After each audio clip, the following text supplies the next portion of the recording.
जय हिंद दोस्तों। आज हम पढ़ने वाले हैं आरआरबी ग्रुप डी एग्जाम 2022 की प्रिपरेशन के लिए जीके जीएस और साइंस के महत्वपूर्ण प्रश्न जो कि आपकी ग्रुप डी एग्जाम 2022 के लिए काफी इंपॉर्टेंट है। तो वीडियो में लास्ट तक जरूर बने रहें। स्टार्ट करते हैं, देखते हैं आज का फर्स्ट क्वेश्चन। फर्स्ट क्वेश्चन आप लोगों से पूछा गया है, भारत के निम्नलिखित में से कौन से पूर्व या वर्तमान मुख्यमंत्री पहले मंदिर के पुजारी थे? तो इसका जो राइट आंसर वह है option number 2, Yogi Adityanath.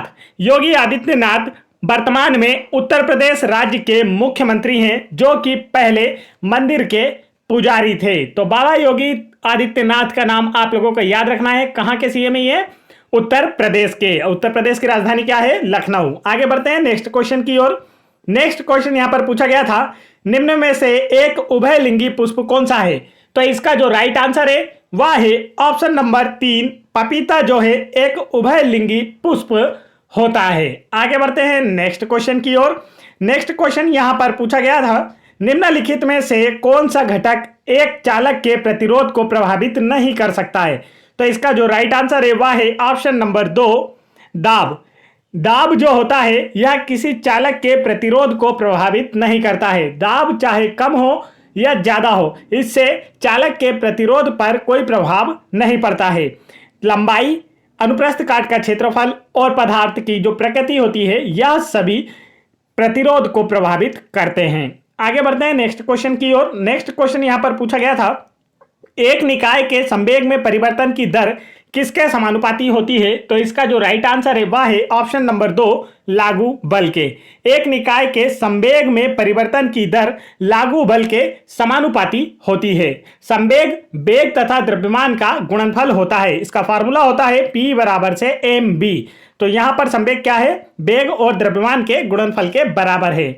Next question की ओर बढ़ते हैं। नेक्स्ट क्वेश्चन यहां पर पूछा गया था, खुदरा भुगतान और निपटान प्रणाली के संदर्भ में एनपीसीआई का पूर्ण रूप क्या होता है? तो राइट आंसर होगा national payment corporation of India. आगे बढ़ते हैं नेक्स्ट क्वेश्चन की ओर। नेक्स्ट क्वेश्चन यहां पर पूछा गया था, निम्न में से कौन सी यौन संक्रमित बीमारी नहीं है?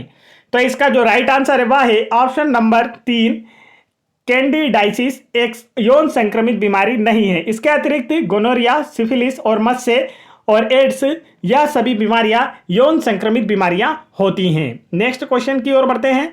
नेक्स्ट क्वेश्चन यहां पर पूछा गया था, हाल ही में सुर्खियों में रहा एक चित्रकारी रूप कलमकारी किस भारतीय राज्य से संबंधित है? तो आजकल चित्रकला से काफी क्वेश्चन पूछे जा रहे हैं तो यह आपको याद रखना है।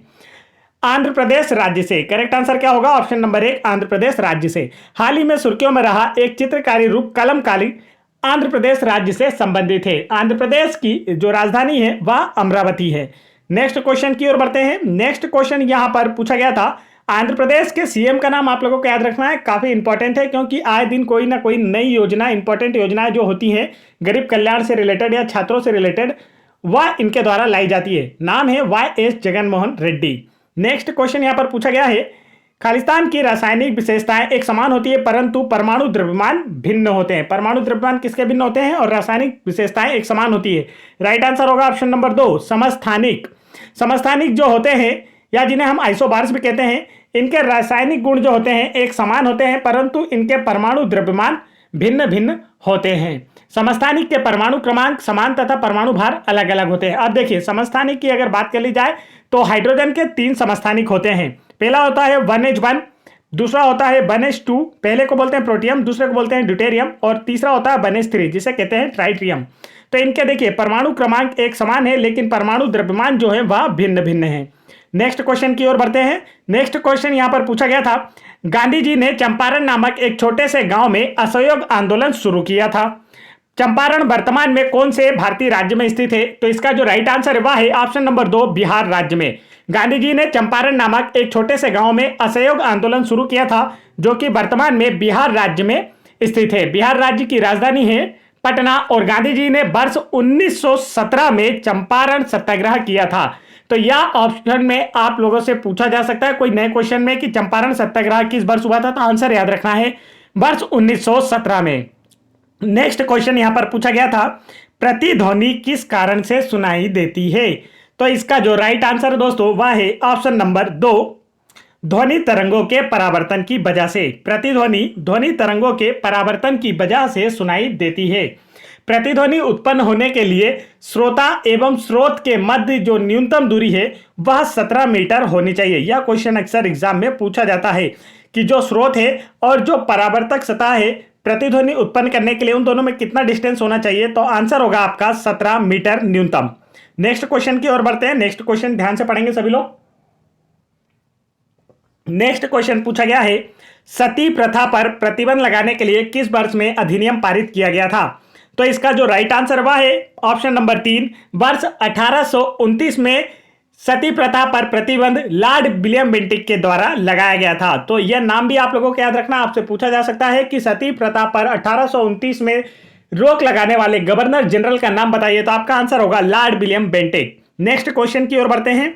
नेक्स्ट क्वेश्चन यहां पर पूछा गया था, अग्नाशयी रस में मौजूद कौन सा एंजाइम प्रोटीन को एमिनो एसिड में परिवर्तित करता है? तो इसका जो राइट आंसर है वह है ऑप्शन नंबर 1, ट्रिप्सिन। अग्नाशयी रस में मौजूद ट्रिप्सिन एंजाइम प्रोटीन को एमिनो एसिड में परिवर्तित करता है। मानव शरीर में एमिनो एसिड की कुल संख्या 20 होती है। नेक्स्ट क्वेश्चन की ओर बढ़ते हैं। नेक्स्ट क्वेश्चन यहां पर पूछा गया था, ऑक्सीजन के अणु में कैसा बंध होता है? तो इसका जो राइट आंसर वह है ऑप्शन नंबर 4, एक दोहरा सहसंयोजक बंध होता है। ऑक्सीजन के अणु में एक दोहरा सहसंयोजक बंध होता है। ऑक्सीजन का जो अणु होता है वह O2 इस तरीके से लिखा जाता है। इसका मतलब आपसे पूछा जाए कि ऑक्सीजन का जो अणु होता है वह कितने परमाणुक होता है, तो आपका आंसर होगा द्विपरमाणुक। ऑक्सीजन का अणु द्विपरमाणुक होता है। ऑक्सीजन का परमाणु क्रमांक 8 और इसका परमाणु भार 16 होता है। प्रतीक चिन्ह O होता है। नेक्स्ट क्वेश्चन की ओर बढ़ते हैं। नेक्स्ट क्वेश्चन यहां पर पूछा गया था, फेनोल्फथालीन को सिरके में डालने पर घोल किस रंग का हो जाता है? तो इसका जो राइट आंसर वह है ऑप्शन नंबर 4, रंगहीन हो जाता है। फेनोल्फथालीन को सिरके के घोल में डालने पर जो घोल तैयार होता है वह रंगहीन हो जाता है। फेनोल्फथालीन एक रंग सूचक होता है। नेक्स्ट क्वेश्चन की ओर बढ़ते हैं। नेक्स्ट क्वेश्चन यहां पर पूछा गया था, धावन सोडे की हाइड्रोक्लोरिक अम्ल के साथ अभिक्रिया कराने पर कौन सी गैस निकलती है? तो इसका जो राइट आंसर है वह है ऑप्शन नंबर 3, कार्बन डाइऑक्साइड, जिसे हम CO2 गैस भी कहते हैं। धावन सोडे की हाइड्रोक्लोरिक अम्ल HCl अम्ल के साथ अभिक्रिया कराने पर हाइड्रोजन गैस निकलती है। धावन सोडे का सूत्र भी यहां से आप लोगों से पूछा जा सकता है। तो धावन सोडे का सूत्र आप लोगों को याद रखना है, यह होता है Na2CO3 × 10H2O। यह होता है धावन सोडे या कपड़ा धोने का जो आपका सोडा होता है उसका सूत्र। और हाइड्रोक्लोरिक अम्ल का स्रोत होता है HCl। नेक्स्ट क्वेश्चन की ओर बढ़ते हैं। दोस्तों अब हम पढ़ने वाले हैं आरआरबी ग्रुप डी एग्जाम में 23 सितंबर 2018 की फर्स्ट शिफ्ट में पूछे गए जीके जीएस और साइंस के क्वेश्चन। तो फर्स्ट क्वेश्चन यहां पर पूछा गया था, निम्नलिखित में से किसने भारत के प्राचीन ग्रंथ नाट्य शास्त्र को संकलित किया है? 4 ऑप्शन आपको दिए गए और पूछा गया इनमें से किसने नाट्य शास्त्र लिखा है? तो राइट आंसर होगा ऑप्शन नंबर 4, भरत मुनि जी ने नाट्य शास्त्र की रचना की थी। काफी इंपॉर्टेंट क्वेश्चन है, आपको याद रखना है, नाट्य शास्त्र की रचना की है भरत मुनि ने। नेक्स्ट क्वेश्चन की ओर बढ़ते हैं। नेक्स्ट क्वेश्चन यहां पर पूछा गया था, खालिस्तान अधातु कक्षीय ताप पर तरल होती है? तो इसका right answer option number 2, bromine अधातु कक्षीय ताप पर तरल होती है। यह आपको याद रखना है। ब्रोमीन एकमात्र धातु है जो द्रव अवस्था में पाई जाती है। अधातु है, ठोस, द्रव, गैस तीनों अवस्थाओं में पाई जाती है। ठोस के रूप में आयोडीन और द्रव के रूप में ब्रोमीन और गैसें जो होती हैं वह सभी अधातुएं होती हैं। नेक्स्ट क्वेश्चन की ओर बढ़ते हैं। नेक्स्ट क्वेश्चन यहां पर पूछा गया था, सोडियम धातु किसमें संग्रहित की जाती है? राइट आंसर होगा ऑप्शन नंबर 3, केरोसिन में। सोडियम धातु का संग्रहण केरोसिन में किया जाता है। सोडियम का प्रतीक चिन्ह Na होता है। तो सोडियम धातु अत्यंत क्रियाशील होती है या जल के संपर्क में तुरंत जल उठती है, इसलिए इसे केरोसिन में रखा जाता है। यह वायुमंडल की नमी से भी क्रिया करके जल उठती है। नेक्स्ट क्वेश्चन की ओर बढ़ते हैं। नेक्स्ट क्वेश्चन यहां पर पूछा गया था, भारतीय स्वतंत्रता का पहला युद्ध किस वर्ष में लड़ा गया था? तो इसका जो राइट आंसर वह है ऑप्शन नंबर 2, वर्ष 1857 में। भारतीय स्वतंत्रता का पहला युद्ध वर्ष 1857 में लड़ा गया था। 1857 के संग्राम को भारत के प्रथम स्वतंत्रता संग्राम के रूप में जाना जाता है। इस संग्राम के दौरान भारत का गवर्नर जनरल लॉर्ड कैनिंग था। इस आंदोलन की शुरुआत हुई थी 10 मई 1857 को। तो आपको यह सारे डिटेल इस क्वेश्चन से रिलेटेड याद रखना है। नेक्स्ट क्वेश्चन की ओर बढ़ते हैं। नेक्स्ट क्वेश्चन यहां पर पूछा गया था, निम्न में से कौन सा नियम किसी धात्विक तार में से प्रवाहित होने वाली धारा और इसके सिरों के बीच विभवांतर में संबंध बताता है। तो राइट आंसर होगा ओम का नियम। ओम के नियम के बराबर क्या होता है, तो V बराबर से आई आर होता है। V समानुपाती I होता है और यहाँ पर R जो है यह एक कांस्टेंट राशि है, नियतांक है, जिसे हम प्रतिरोध कहते हैं। नेक्स्ट क्वेश्चन की ओर बढ़ते हैं। नेक्स्ट क्वेश्चन यहाँ पर पूछा गया था, जब प्रकाश किसी चमकीली सतह पर आपतित होता है तो कैसा परावर्तन की घटना घटित होती है। तो इसका जो राइट आंसर है वह है ऑप्शन नंबर 3, नियमित परावर्तन।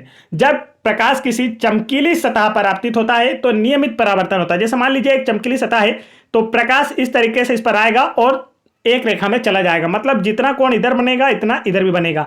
तो आपतित किरण परावर्तित किरण की जो आपतन के आप लोगों के परावर्तन के दोनों नियम है वो यहां पर फॉलो होते हैं। लेकिन अगर सतह खुरदुरी है, सतह इस तरह से खुरदुरी है, तो यहां पर प्रकाश आएगा और फिर टकरा कर कहां जाएगा ऐसा कोई निश्चित नहीं होता है।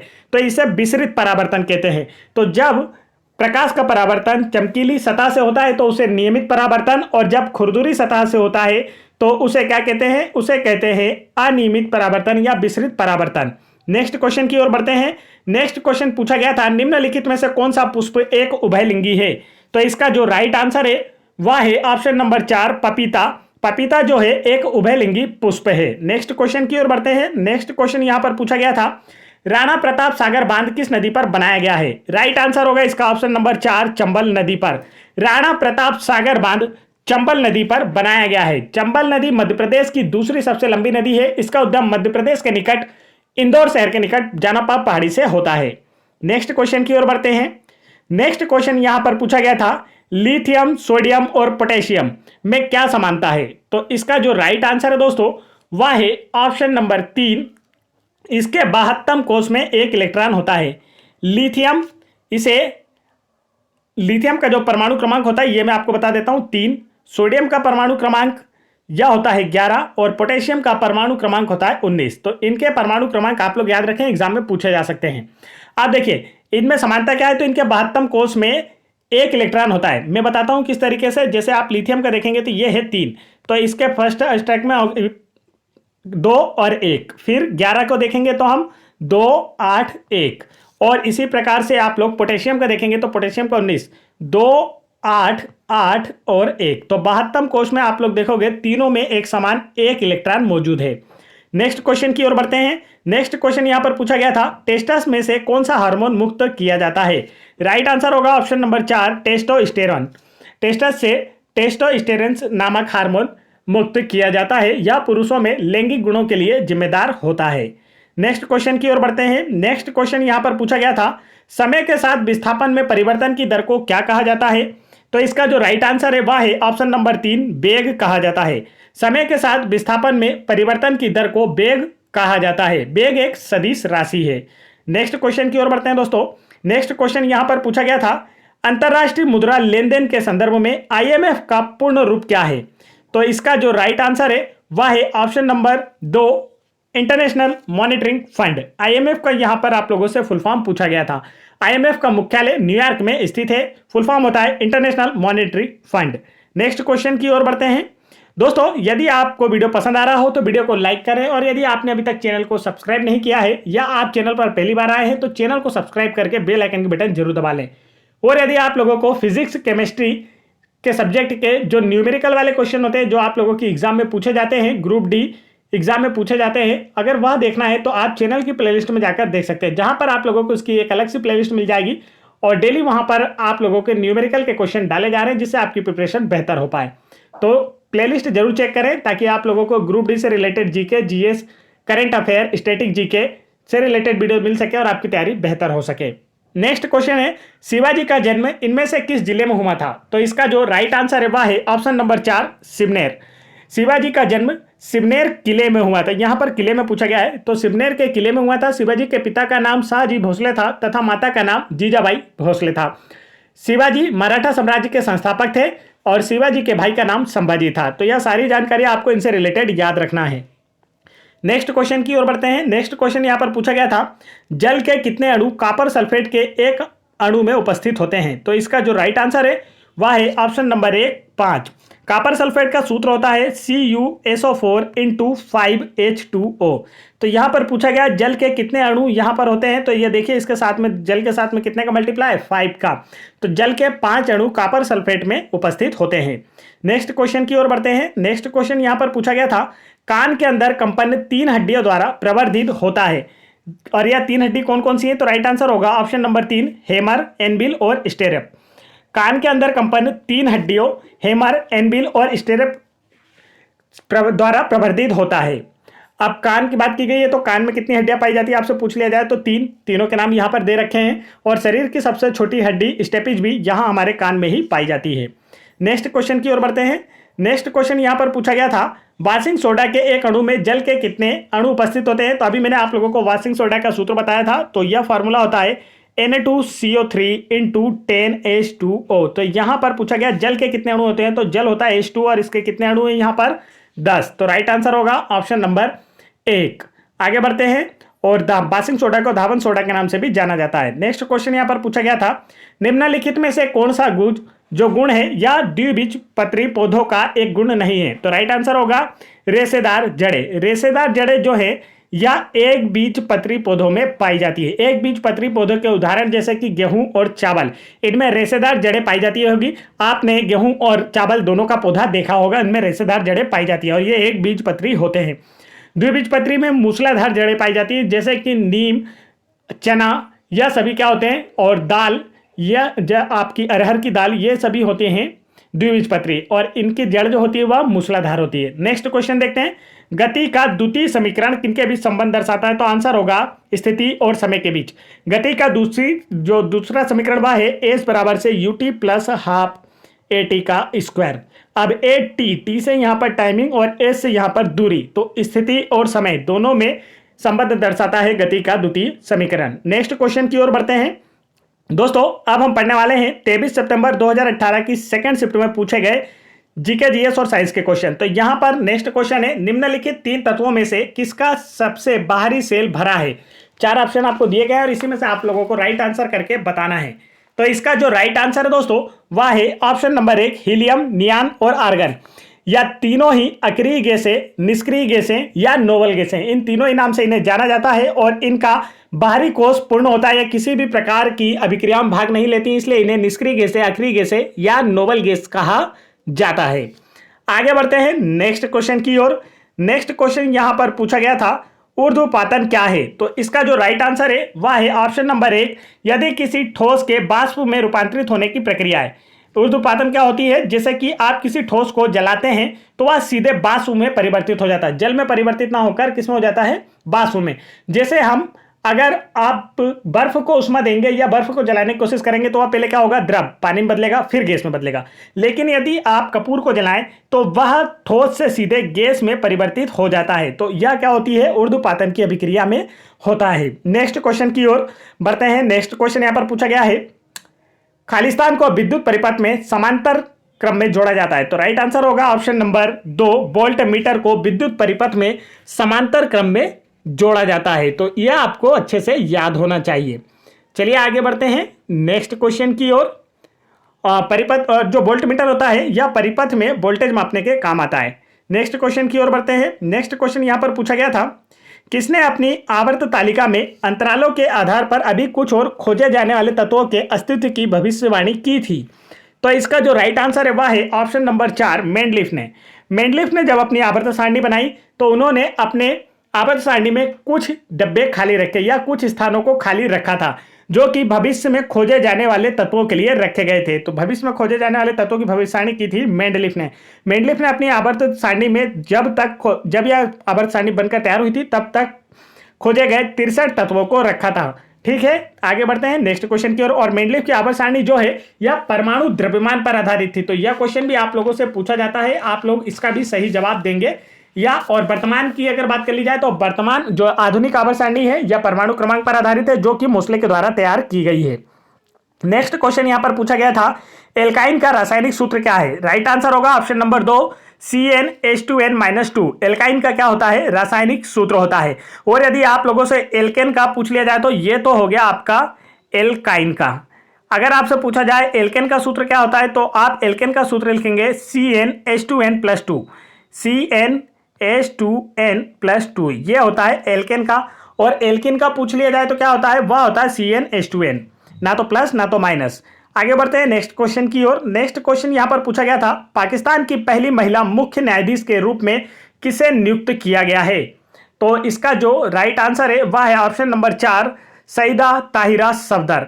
पाकिस्तान की पहली महिला मुख्य न्यायाधीश के रूप में। तो यह 2018 का करंट अफेयर था, अब आपको याद नहीं रखना है। आपको वर्तमान में पाकिस्तान के जो प्रेसिडेंट है उनका नाम कमेंट करके बताना है कि वहां का जो प्रधानमंत्री वह कौन है। नेक्स्ट क्वेश्चन की ओर बढ़ते हैं। नेक्स्ट क्वेश्चन यहां पर पूछा गया था, यूनेस्को की अमूर्त सांस्कृतिक विरासत की सूची में कौन सा मेला सूचीबद्ध होना है। राइट आंसर होगा ऑप्शन नंबर 4, कुंभ मेले को यूनेस्को की सांस्कृतिक विरासत की सूची में शामिल किया गया है। कुंभ मेला भारत का सबसे बड़ा मेला है। यह भारत में 4 स्थानों हरिद्वार, प्रयागराज, नासिक और उज्जैन में लगता है। उज्जैन में यह क्षिप्रा नदी के किनारे, नासिक में गोदावरी नदी के किनारे, हरिद्वार और प्रयागराज में गंगा नदी के किनारे यह मेला लगता है। नेक्स्ट क्वेश्चन की ओर बढ़ते हैं। और प्रत्येक 12 वर्षों के अंतराल पर एक स्थान पर यह लगता है। नेक्स्ट क्वेश्चन पूछा गया था, गैल्वेनीकरण की प्रक्रिया में लोहे के ऊपर कौन सी धातु की परत चढ़ाई जाती है। राइट आंसर होगा ऑप्शन नंबर 4, जिंक धातु की। गैल्वेनीकरण की प्रक्रिया में लोहे के ऊपर जिंक धातु की प्रक्रिया, और जिंक को Zn से लिखा जाता है, जिंक धातु की परत चढ़ाई जाती है ताकि जो लोहे की वस्तुएं होती है उनकी उम्र बढ़ाई जा सके, लंबे समय तक उनका उपयोग किया जा सके, वह जंग के कारण संक्षारित ना हो। नेक्स्ट क्वेश्चन की ओर बढ़ते हैं। नेक्स्ट क्वेश्चन यहां पर पूछा गया था, इनमें से कौन सा प्राचीन साहित्य जो भारतीय संगीत और नृत्य के बारे में बताता है। तो इसका जो राइट आंसर है वह है ऑप्शन नंबर 3, नाट्य शास्त्र। भारतीय संगीत और नृत्य के बारे में जानकारी देता है। नाट्य शास्त्र की रचना भरत मुनि ने की थी, अभी मैंने आप लोगों को कुछ देर पहले बताया था। नेक्स्ट क्वेश्चन की ओर बढ़ते हैं दोस्तों। नेक्स्ट क्वेश्चन पूछा गया था, विश्व में कितने जैव भौगोलिक क्षेत्र हैं। तो राइट आंसर होगा ऑप्शन नंबर 4, 6। विश्व में कुल 6 जैव भौगोलिक क्षेत्र हैं। नेक्स्ट क्वेश्चन यहां पर पूछा गया था, निम्नलिखित में से कौन सा राइजोम का उदाहरण है। 4 ऑप्शन आपको दिए गए और पूछा गया इनमें से कौन सा एक राइजोम का उदाहरण है। आंसर होगा अदरक जो है यह एक राइजोम का उदाहरण है। अदरक जो होता है यह तने का उदाहरण होता है। अब इसे तना क्यों कहा जाता है, तो आपने देखा होगा कि अदरक में कुछ गांठें पाई जाती है। अदरक कुछ इस तरीके का होता है, इसमें क्या होती हैं, गांठें पाई जाती है, इसलिए इसे क्या कहा गया है, तना कहा गया है। नेक्स्ट क्वेश्चन की ओर बढ़ते हैं। नेक्स्ट क्वेश्चन यहां पर पूछा गया था, कुतुबुद्दीन ऐबक दिल्ली का सुल्तान कब बना था। राइट आंसर होगा ऑप्शन नंबर 4, 1206 ईस्वी में कुतुबुद्दीन ऐबक दिल्ली का सुल्तान बना था। 1206 में कुतुबुद्दीन ऐबक ने दिल्ली में गुलाम वंश की या दास वंश की स्थापना की थी। यह मोहम्मद गोरी का गुलाम था। नेक्स्ट क्वेश्चन की ओर बढ़ते हैं। नेक्स्ट क्वेश्चन यहां पर पूछा गया था, किसी तंत्रिका कोशिका के अक्षांशीय सिरे और दूसरी तंत्रिका कोशिका के ध्रुमास्म सिरे के बीच की संधि को क्या कहते हैं। तो राइट आंसर होगा ऑप्शन नंबर 1, सिनेप्स। किसी तंत्रिका तंत्र के अक्षांशीय सिरे और दूसरी तंत्रिका के ध्रुमास्म के बीच की संधि को सिनेप्स कहा जाता है। तंत्रिका मानव शरीर की सबसे लंबी कोशिका होती है और जो मानव शरीर में संवेगात्मक सूचनाओं के आदान प्रदान का नियंत्रण करती है। नेक्स्ट क्वेश्चन यहां पर पूछा गया था, निम्नलिखित में से कौन सी यांत्रिक तरंगे हैं। राइट आंसर होगा ऑप्शन नंबर 2, ध्वनि तरंगे जो होती हैं यह यांत्रिक तरंगों का उदाहरण होती है। चलिए आगे बढ़ते हैं नेक्स्ट क्वेश्चन की ओर। नेक्स्ट क्वेश्चन दोस्तों यह हमारा आज का लास्ट क्वेश्चन है, तो यहां ध्यान से देखेंगे। क्वेश्चन है, अफगान शासक बाबर ने भारत में किस ईस्वी में मुगल सल्तनत की स्थापना की थी। तो इसका जो राइट आंसर है वह है ऑप्शन नंबर 3, 1526 में। बाबर ने भारत में 1526 में पानीपत के प्रथम युद्ध में इब्राहिम लोदी को हराकर मुगल वंश की स्थापना की थी। चलिए आगे बढ़ते हैं। और अगर आपसे बाबर का मूल नाम पूछा जाता है तो उसका नाम आप लोग मुझे कमेंट करके बताएं। चलिए मैं बता देता हूं, बाबर का मूल नाम था जहीरुद्दीन बाबर, लेकिन बाबर के पुत्र हुमायूं का मूल नाम आप लोगों को मुझे कमेंट करके बताना है। तो वीडियो पसंद आया हो तो वीडियो को लाइक करें और चैनल पर अगर आप पहली बार आए तो चैनल को जरूर सब्सक्राइब कर लें। और ग्रुप डी से रिलेटेड किसी भी तरह की वीडियो अगर आप लोगों को देखना है तो आप चैनल की प्लेलिस्ट में जाकर देख सकते हैं, जिससे कि आपकी तैयारी बेहतर हो पाएगी और आप लोगों का भी ग्रुप डी एग्जाम में सिलेक्शन हो पाएगा। जय हिंद दोस्तों।